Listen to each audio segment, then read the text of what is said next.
یہ ہے محفل میں آنے کا فائدہ۔ انبیاء کرام کی محفل، انبیاء کرام کا تذکرہ، صدیقین، شہداء، صالحین کا تذکرہ، اولیاء کرام کا ذکر بالواسطہ رب تبارک و تعالیٰ کا ہی ذکر ہے۔ تو ہم جو یہاں ذکر شہید اعظم منا رہے ہیں، بالواسطہ ہم رب تبارک و تعالیٰ کا ہی ذکر کر رہے ہیں۔ تو ذکر میں آنے کی بہت بڑی فضیلت ہے، محفل شہداء کرام میں آنے کی بہت بڑی فضیلت ہے۔ بندہ اپنے گھروں سے گناہوں کو لے کر آتا ہے، لیکن جب اس محفل سے اٹھ کے جاتا ہے تو رب تبارک و تعالیٰ اس کو گناہوں سے پاک و صاف فرما دیتا ہے۔ اور آج ہم محفل رسول میں آنے کے لیے کتراتے ہیں، محفل ذکر حسین میں آنے کے لیے کتراتے ہیں۔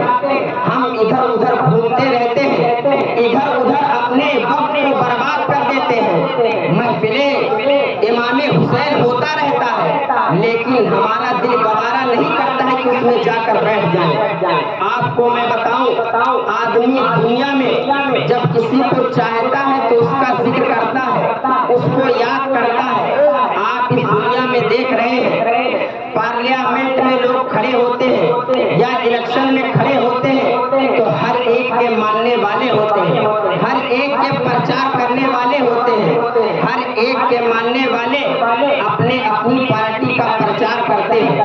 کچھ لوگ نعرہ لگاتے ہوئے چلتے ہیں، کچھ لوگ صرف اس میں شامل ہوتے ہیں، نعرہ نہیں لگاتے ہیں لیکن شامل ہوتے ہیں۔ اور وہ کس لیے کرتے ہیں؟ تاکہ وہ جس پارٹی کا چرچا کر رہے ہیں، جس پارٹی کا نعرہ لگا رہے ہیں، اس کی نظروں میں محبوب ہو جائے۔ تو محبوب ہونے کے لیے وہ لوگ اس کا نعرہ لگا رہے ہیں کہ وہ الیکشن جیت جائے۔ تو ہم امام حسین کے قرب میں آنے کے لیے، امام حسین کے سے قریب ہونے کے لیے ان کے محفل میں کیوں نہیں آ سکتے ہیں؟ اور یہ امام حسین سے قریب ہونے کا ایک ذریعہ ہے، ان سے محبت کرنے کا ایک طریقہ ہے کہ ہم ان کے نام پہ محفل امام حسین رچاتے ہیں اور اس میں حاضر ہو کر ان کے بیانات کو سنتے ہیں اور علماء کرام کے بیانات کو سناتے ہیں۔ تو یہ ان سے قریب ہونے کا ایک ذریعہ ہے، ان سے محبت کا اظہار کرنے کا ایک طریقہ ہے۔ اور رب تبارک و تعالیٰ کا قرب حاصل کرنے کے لیے ہمیں رب کی محبت پانے کے لیے آقا کی محبت پانا ضروری ہے۔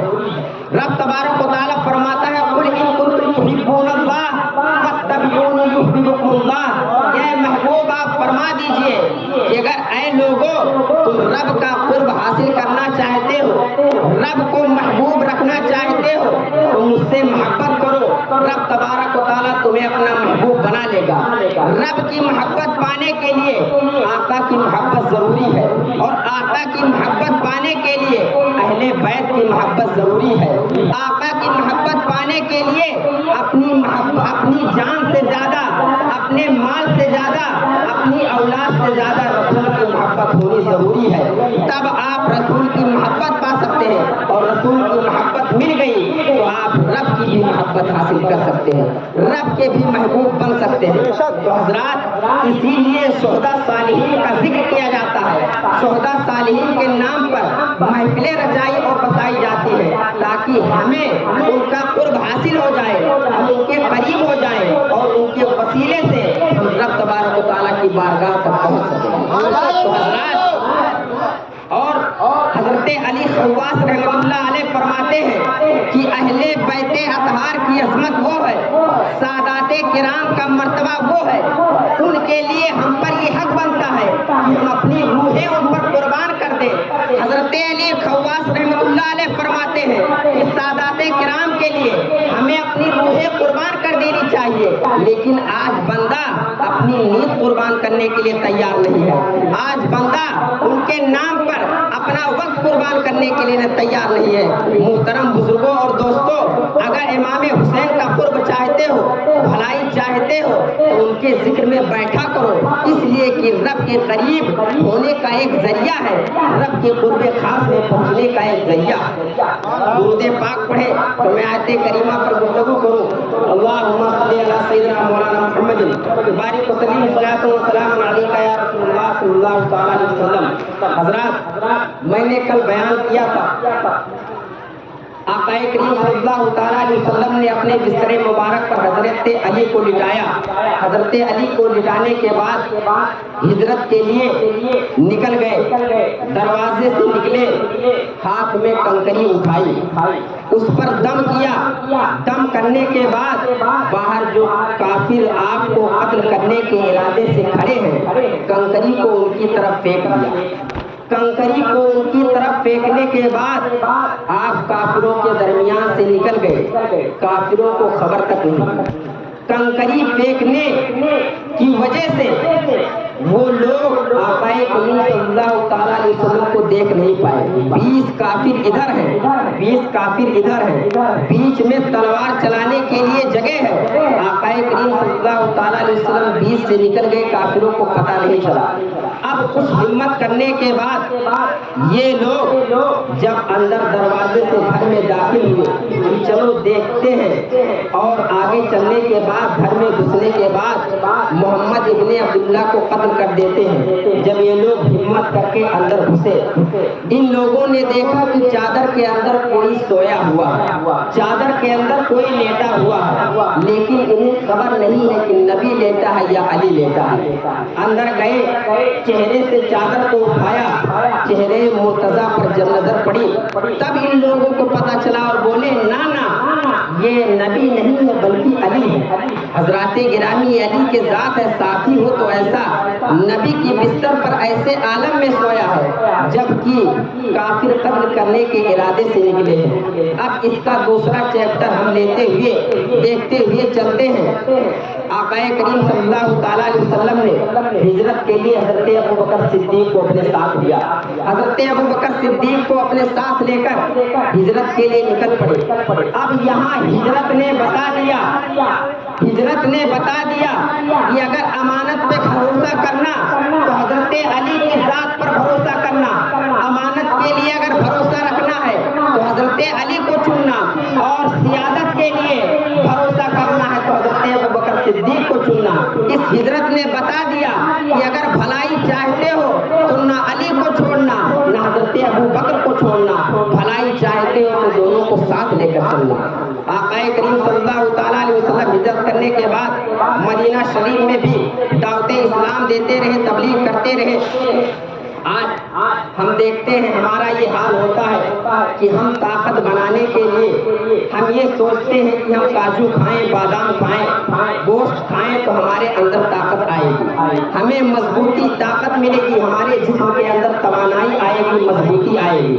لیکن وہ حضرت علی ہے جو تین دن تک روزہ رکھ کر صرف پانی سے افطار کرتے ہیں، اور ان کا عالم یہ ہے کہ وہ خیبر جسے یہودیوں نے اپنا گڑھ بنا رکھا تھا، جس میں وہ سازشیں رچتے تھے، آقا کریم صلی اللہ تعالیٰ علیہ وسلم اس کو فتح کرنے کے لیے یہودیوں سے جنگ کرتے ہیں۔ صبح جنگ چالو ہوتی ہے، شام میں جنگ ختم ہو جاتی ہے، نتیجہ نہیں نکلتا ہے، پھر صبح جنگ چالو ہو جاتی ہے، رات میں شام کے وقت جنگ ختم ہو جاتی ہے، مگر نتیجہ نہیں نکل رہا ہے۔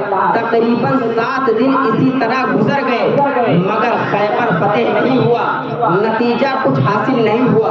آقا کریم صلی اللہ تعالیٰ علیہ وسلم نے صحابہ کرام کو بلایا، صحابہ کرام کو بلانے کے بعد فرمایا کل میں اسلامی پرچم، کل میں اسلامی جھنڈا اس کے ہاتھ میں رکھوں گا جو اللہ اور اس کے رسول سے سچی محبت کرتا ہے۔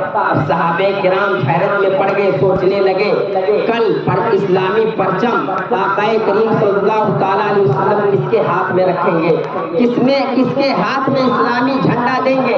صحابہ کرام آقا کی بارگاہ سے چلے گئے، رات بھر اسی کشمکش میں رہے کہ کل اسلامی جھنڈا حضور کس کے ہاتھ میں عطا کریں گے، کل اسلامی جھنڈا حضور کسے عنایت فرمائیں گے۔ صبح ہوئی، صحابہ کرام آقا کی بارگاہ میں حاضر ہوئے۔ آقا کریم صلی اللہ تعالیٰ علیہ وسلم نے صحابہ کے درمیان نظر دوڑائی، دیکھا حضرت علی مجمع میں نہیں ہے۔ آپ نے فرمایا حضرت علی کہاں ہے؟ لوگوں نے بتایا کہ انہیں آشوب چشم کی بیماری ہے، آنکھیں سرخ ہے، پانی ٹپک رہا ہے آنکھوں سے، آقا کریم صلی اللہ تعالیٰ علیہ وسلم نے فرمایا جاؤ حضرت علی کو بلا لاؤ. حضرت علی آئے. آقا کریم صلی اللہ تعالیٰ علیہ وسلم نے اپنا لعاب دہن حضرت علی کی آنکھوں میں لگا دیا اور اسلامی پرچم اسلامی جھنڈا حضرت علی کے ہاتھ میں دے دیا. اب حضرت علی جوش کے ساتھ اسلامی جھنڈا لے کر خیبر کی طرف چل پڑے. آپ کا جوش دیکھ کر صحابہ کرام بھی آپ کے پیچھے ہو لیے. حضرت علی کرم اللہ وجہہ کریم گئے اور ان کا خیبر ان یہودیوں کو کھیرا کاغذ کی طرح کاٹتے ہوئے آگے بڑھتے چلے گئے. حیدر کرار کا وہ تنہا بازو اپنے ذوالفقار کی دھنکار سے ان کافروں کی طاقت کو مٹی میں ملاتا رہا. ان کافروں کی طاقت کے غرور کو توڑتا رہا. حضرت علی کرم اللہ وجہہ کریم ان کفار کو قتل کرتے ہوئے یہودیوں کو قتل کرتے ہوئے آگے بڑھے. اب وہ دروازہ جو اس دروازے کو اس کے دروازے کی گرانی کو کافر لوگ جس کی گھمنڈ لیے بیٹھے تھے, حضرت علی کرم اللہ وجہہ کریم آگے بڑھتے ہیں اور اس خیبر کے دروازے کو جسے 40 صحابہ کرام مل کر نہیں اٹھا سکتے تھے, حضرت علی کرم اللہ وجہہ کریم نے ایک ہاتھ سے اس خیبر کے دروازے کو ایسا اٹھایا ہے اور اٹھانے کے بعد کافی دیر تک اپنے ہاتھوں میں لیے رہے اور 600 صحابہ کرام تقریباً اس دروازے سے اندر داخل ہو گئے. اس کے بعد حضرت علی رضی اللہ تعالیٰ عنہ نے خیبر کے دروازے کو ایسا پھینکا ہے گویا اس طرح لگ رہا تھا کہ خیبر کا دروازہ وہاں تھا ہی. یہ حضرت علی کی طاقت جو 3 دن پیاسے رہ کر روزہ رہ کر یہ طاقت حضرت علی کرم اللہ وجہہ کریم کی ہے کہ 40 صحابہ کرام مل کر وہ دروازہ اٹھا نہیں پاتے تھے. حضرت علی کرم اللہ وجہہ کریم ایک ہاتھ سے خیبر کے دروازے کو اٹھا کر پھینک دیتے ہیں اور ایسا پھینکتے ہیں گویا کہ وہاں خیبر کا دروازہ تھا ہی. حضرات خصوصی خطاب کے لیے خصوصی خطیب آ چکے ہیں. میں اپنی گفتگو کو ختم کر رہا ہوں. رب تبارک و تعالیٰ کی بارگاہ میں دعا ہے ہم سب کو اہل بیت اطہار سے محبت کرنے کی توفیق عطا فرمائے. وما علینا الا البلاغ السلام.